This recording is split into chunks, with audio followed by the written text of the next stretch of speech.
in terms of hearing people make a case for the Niners, I was thinking about that this morning. Like, am I just like the public here liking the Chiefs early? Am I going to regret this as we get closer to kickoff? Like, maybe I should have been on the It's Niners. it's not the public, it's everyone. It's sharp bettors too. Like took the 2.5 to like this 2.5 is not going to be available. This isn't going to last. I'm going to jump on this right now. It's everybody. But it also makes sense, right, Chris? Like I understand the argument for Kansas City, and part of that is against San Francisco the way they played in the playoffs thus far.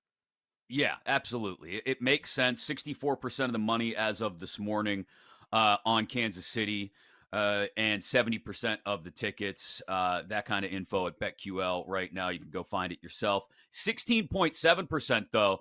BetMGM giving us some of this information yesterday, both firsthand and via the New York Post. 16.7% of all Super Bowl futures bets this season were on the 49ers. So the 49ers still remain BetMGM's biggest liability going into this game, which is an interesting dichotomy of, okay, futures on one side, to your point, Joe, not just the public, but everybody coming in real hard on Kansas City here as soon as the game gets set.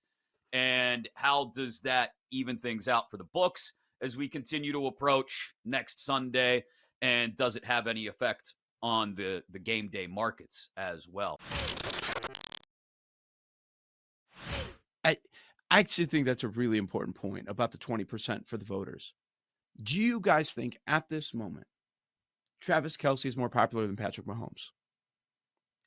With the general public, yes. I think so too. Yeah. I think people that are just going to blindly vote, don't care about the result of the game, Kelsey's going to run away with that 20%.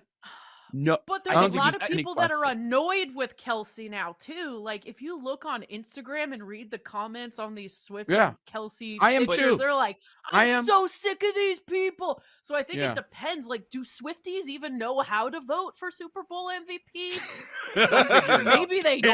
They'll figure it out. I was going to say 17 to 25 years old. They'll figure it out as opposed to your uncle who can't even get Peacock to watch the divisional games. Correct. Right. The people mad, people mad are not voting. Like the Swifties are voting. So like I'm handing whether the 49ers win or the Chiefs win, this 20% might go to Kelce either way. So like even if does that help CMC? I think it's going to the Niners win.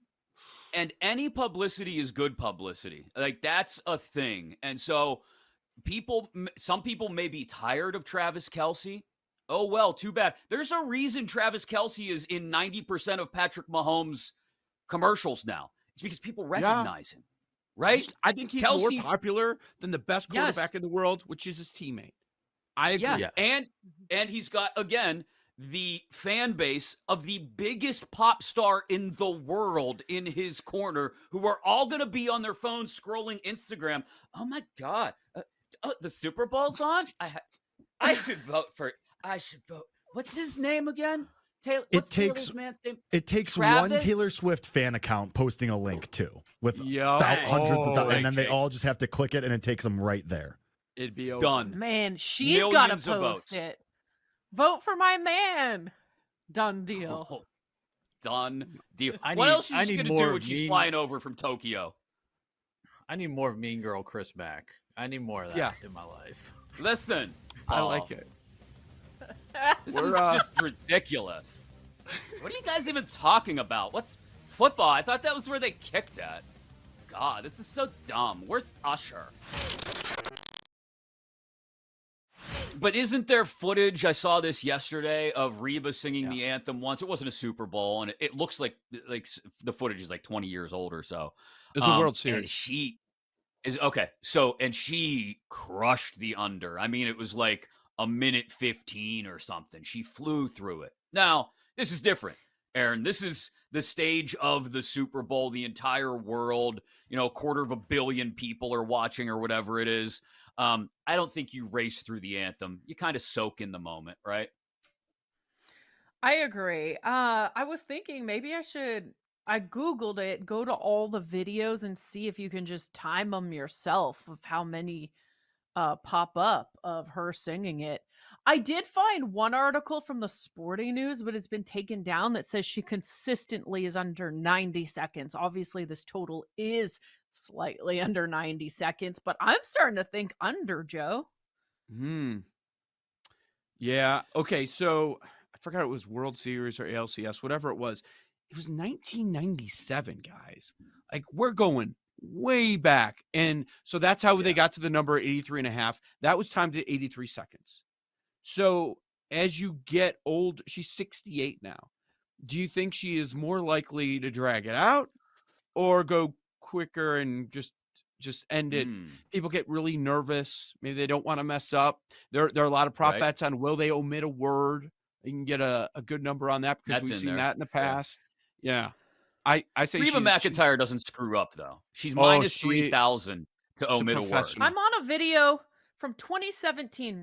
Reba sings the national anthem at the National Finals Rodeo, which was in Las Vegas. But obviously we're on the air, so I'm wondering if it shows the whole clip, if you can time it. I mean, at least it was a little more recent than the World Series one. Yes. What's interesting is that as the Super Bowl has become this international phenomenon, like, you could scroll back through a list of the times. Most of them are listed if you Google for it. Really, the break point is like somewhere in the late 80s, early 90s, where, like I said, it started to become an international event. And that's where the times really start to rocket up. Like, Neil Diamond, I think, is the lowest on the board that I saw. Super Bowl 21, he was 62 seconds. So he flew through it. Yeah. Like, and most of them up to that point were like in the 75 to 85 range. You go back through the last, I'm going back through the last 15 years or so. You get a lot over 2 minutes. Jennifer Hudson, 2:10. Alicia Keys, 2:36. Idina Menzel, 2:04. Lady Gaga, 2:22. Jasmine Sullivan and Eric Church, you mentioned that one, 2:16. Stapleton was the Kathy Gifford one. How did that happen? A minute 40. A minute 40 on Kathy. How does that happen? Like, that's embarrassing to look back. Oh, yeah. They let Frank Gifford's wife sing it one year. This is a Super Bowl. What the hell? Oh, I got one for you. Michigan State. These two rivals are, honestly, this is probably as bad a game as we've seen in their history. Both of these teams are struggling, to be honest. When you look at the history, it's very rare to see Michigan this far under 500 when they play Michigan State. So, but how do we attack it? I think Jaden Akins over 3.5 rebounds has been a nice little spot for me. It's kind of niche, but it continues to hit at a pretty good clip for me.